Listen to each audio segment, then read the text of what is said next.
Bonjour à tous, j'espère que vous allez bien. On se retrouve pour le brief du jeudi 13 avril 2023. On se fait une petite mise à jour BTC, Ethereum aujourd'hui et on parlera du CPI.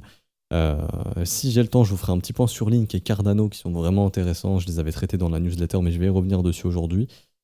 Si jamais j'ai pas le temps, je vous ferai ça demain. Et on parle aussi du CPI bien évidemment et on commence par ça aujourd'hui. Donc résultat du CPI, inflation aux États-Unis. On était à 6% précédemment, nous sommes maintenant à 5%. Il y avait un consensus à 5,2, donc les résultats sont encore meilleurs que prévu. Donc ça c'est super. Techniquement, le marché devrait le pricer de façon bullish parce qu'on est au-delà des attentes en fait, donc c'est encore mieux.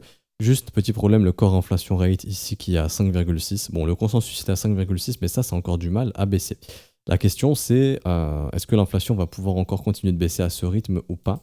On a ici par exemple Truthflation ici qui donne un petit peu pour eux leur estimation niveau inflation.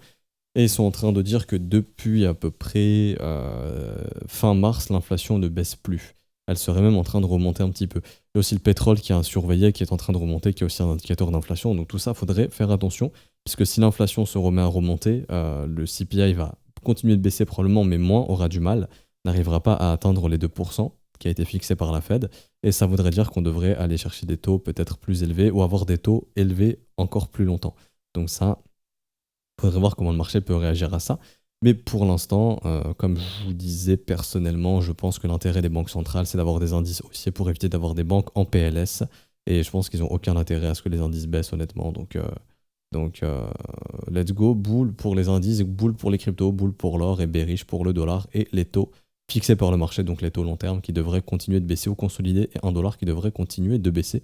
On fera un point sur le dollar juste après. Le Bitcoin qui a bien confirmé la cassure de son range, qu'on regarde en 4 heures ou en 1 heure, pour moi, il n'y a aucun signe de retournement ici pour l'instant.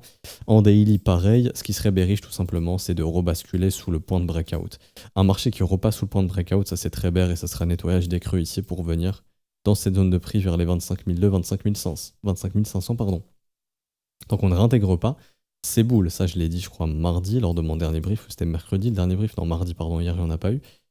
Tant que Bitcoin ne réintègre pas, c'est haussier. C'est-à-dire que direction, personnellement, je pense 36 000 dollars. Ok. Donc on peut pull back, on peut faire ce qu'on veut. Tant qu'on ne réintègre pas, je pense qu'on ira au minimum à 36, voire plus haut par la suite. Si on réintègre, nettoyage, je pense, dans cette zone de prix. Après, on verra ce que le prix fait. Pourquoi je dis ça également? C'est surtout au niveau de l'order flow, où les open interest ont explosé sur le breakout. Il y en a beaucoup qui sont entrés. Et l'open interest s'est mis à exploser à partir de ici. Et en fait, simplement le point de breakout. Donc c'est simple, tant que Bitcoin ne rebascule pas là-dessous, tous les mecs qui ont long ici sont safe. Si on rebascule là-dessous, tous les mecs qui ont long ici sont des victimes à nettoyer. Et comment on les nettoie? On les nettoie en fait tout simplement sous ces creux, donc ce serait retour dans cette zone de prix vers les 25 000 dollars. Tant qu'on ne fait pas ça, ok, pour l'instant le prix ne le fait pas, c'est bullish, c'est haussier.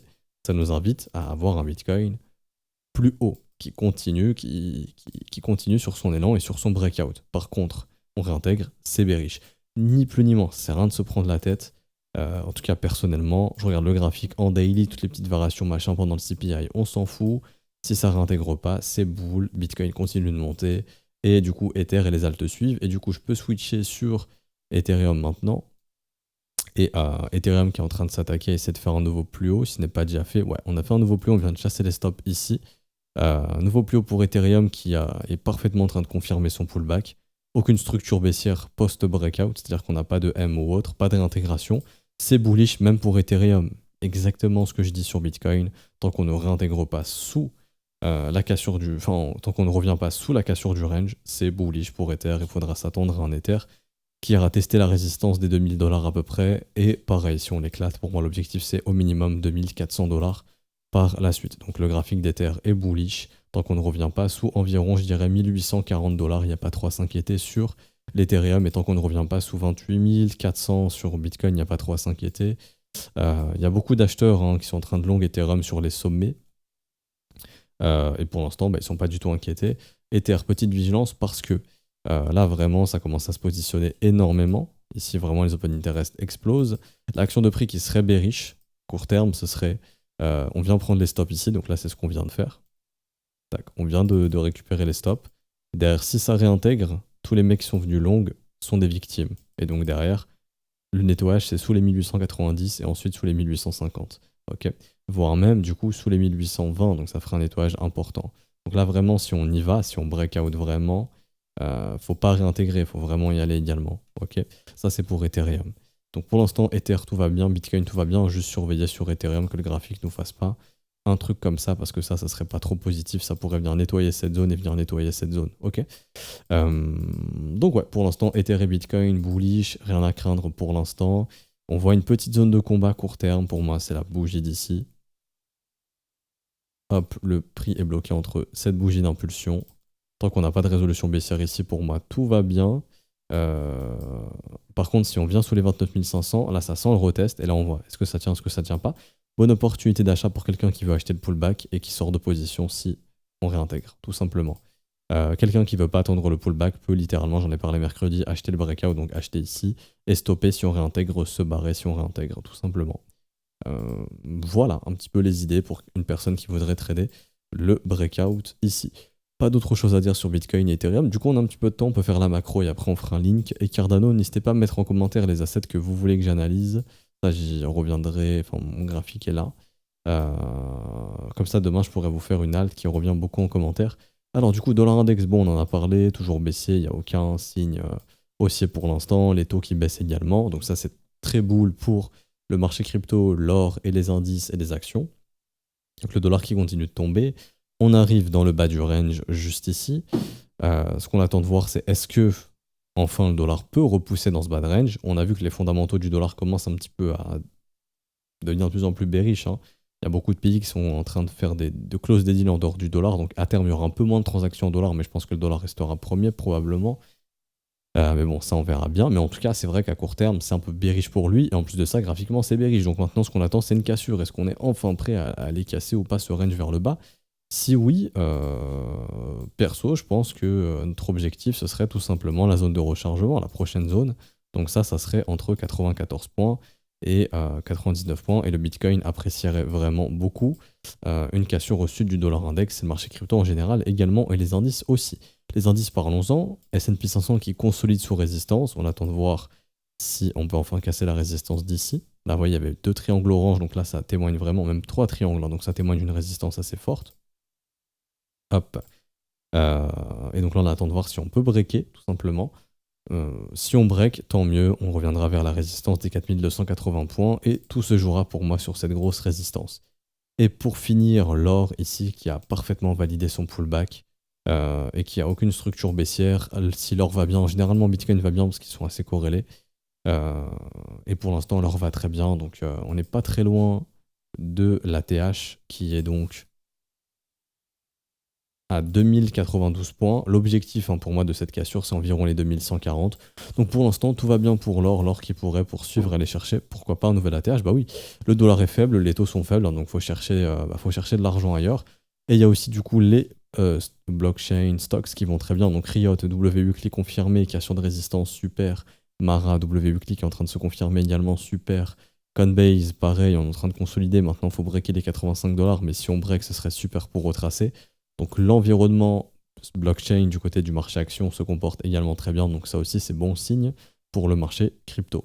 Pas grand chose d'autre à dire de plus sincèrement. Ici je pense qu'on est bon et du coup on peut finir. Donc Link, j'en avais parlé dans la newsletter, mais on est en train de ranger depuis très très longtemps. Maintenant ce qu'on attend au sein de ce range, c'est une structure haussière. Et là on serait pas loin de l'avoir en cas de cassure des 8,40 $. On s'améliore vraiment graphiquement, même en daily ici, c'est vraiment pas moche. Hein. Il suffit encore de continuer de faire ce genre de structure pour qu'on soit vraiment pas mal. Donc Link vraiment s'améliore beaucoup. Bon, contre Bitcoin, il est un peu faible, ça j'en ai parlé. Mais Bitcoin restera probablement l'asset le plus fort encore pendant peut-être encore quelques semaines tant qu'il aura de la volatilité. Quand il se rapproche de son top, je pense que les alts pourront en profiter un petit peu. Et vous voyez Link, BTC qui ici continue de s'enfoncer. Donc Bitcoin est plus fort que Link. Et Cardano pour finir ici qui vraiment s'améliore aussi, vous voyez. Là en gros, on est en train d'assister au breakout de trendline, super. Et on n'est pas très loin de faire le W-Weekly, donc ça super aussi. Une cassure des 42 centimes serait très positif. Et pour moi, ça pourrait nous ramener vers les prochaines résistances, au moins vers les 58, voire 65 centimes de dollars. Donc ça pourrait faire une poussée des prix d'environ 40%, ce qui est vraiment pas trop dégueulasse. En tout cas, Cardano, pareil, qui est vraiment s'améliore de plus en plus. J'en parlais à peu près quand on était, je crois, vers les 34-35, qui commençaient à se réveiller, à gagner de la force contre les autres assets. Bon, ADA BTC, ça doit pas être encore trop ça, je pense. Ouais, c'est pas encore trop ça. Mais en tout cas, on n'est pas très loin du W weekly. Et donc, franchement, c'est une structure qui est vraiment cool. Vous voyez ici, break de trendline, la structure. Donc là, on avait dessiné, on attend les structures. Bah, là, c'est en train d'arriver, tout simplement. Et donc, en termes de retracement, je pense au moins revenir vers la résistance. 60 centimes, c'est clairement pas impossible. Voir pourquoi pas retracer un petit peu plus, sait-on jamais. Mais en tout cas, c'est très très très bien. Cardano, vraiment, graphiquement, c'est très bien. Je serais pas étonné que si on break ici la résistance, là, on ait vraiment un Cardano qui accélère et qui puisse faire parler un petit peu de lui. Mais en tout cas, franchement, il se comporte très très bien. Donc voilà, je voulais vous faire une update pour aujourd'hui. C'est une update assez courte. C'était pour vous faire un point assez court mais concis, pour vous ayez des informations essentielles. N'hésitez pas à mettre en commentaire les assets que vous voulez que j'analyse. Demain, je ferai une autre altcoin. Également, si vous voulez trader tout ce qui est Cardano, etc., pour acheter, pour vendre, c'est dispo via notre partenaire Bitget pour trader. Donc Cardano est disponible, aucun souci. Et également, j'avais vu Link, bien sûr, qui est disponible également. Vous pouvez les trader ici sans problème. Vous pouvez trader 100 KO ici, retirer vos fonds jusqu'à 50 000 $ par jour. En vous inscrivant via notre lien partenaire, vous aurez des avantages par la suite. Donc c'est notre plateforme partenaire. N'hésitez pas à me faire un retour aussi sur la plateforme, c'est très très apprécié. Également, laissez un pouce bleu sur cette vidéo, ça récompense le travail qui est fourni. Également, prochain concours, très bientôt, dans ces prochains jours, il y aura un prochain concours. Donc ici, j'avais fait le concours justement des 500 €, il y en aura encore un prochain dans les prochains jours. Et tous ceux qui seront inscrits sur le lien, notre lien partenaire Bitget, c'est gratuit. Hein. Vous pourrez participer au prochain concours également. Donc vraiment, n'hésitez pas. Et du coup, également nous rejoindre sur Discord. Je vous mets le lien en description et en commentaire. Vous pouvez aussi rejoindre l'école via les modalités crypto si vous souhaitez vous former, apprendre l'analyse technique, pouvoir trouver les bonnes opportunités au bon moment, avoir accès aussi à la communauté d'élèves dans le Discord qui partagent également aussi les trouvailles qu'ils font, etc. N'hésitez pas, qu'ils partagent les trouvailles, les élèves partagent leurs trouvailles dans le Discord. Désolé, je suis un peu fatigué. Donc n'hésitez pas à nous rejoindre. Ici, vous avez les modalités, donc vous avez les montants. Ça commence à partir de 43 USDT par mois. C'est sans renouvellement, vous annulez quand vous le voulez. Vous avez les modalités en BNP, Ethereum, USDT, USDC, BUSD. Vous avez ici les adresses. Ok. Une fois que le transfert est fait, vous nous envoyez le TXID, on le valide et on vous met votre rôle élève. Si vous avez du mal, vous ne savez pas quelle adresse prendre, n'hésitez pas à vous nous poser une question en message privé. Ici, on est connecté, on vous répondra et on vous aidera. Bonne journée à tous. On se retrouve donc demain pour la dernière update de la semaine. Bonne journée. Ciao, ciao.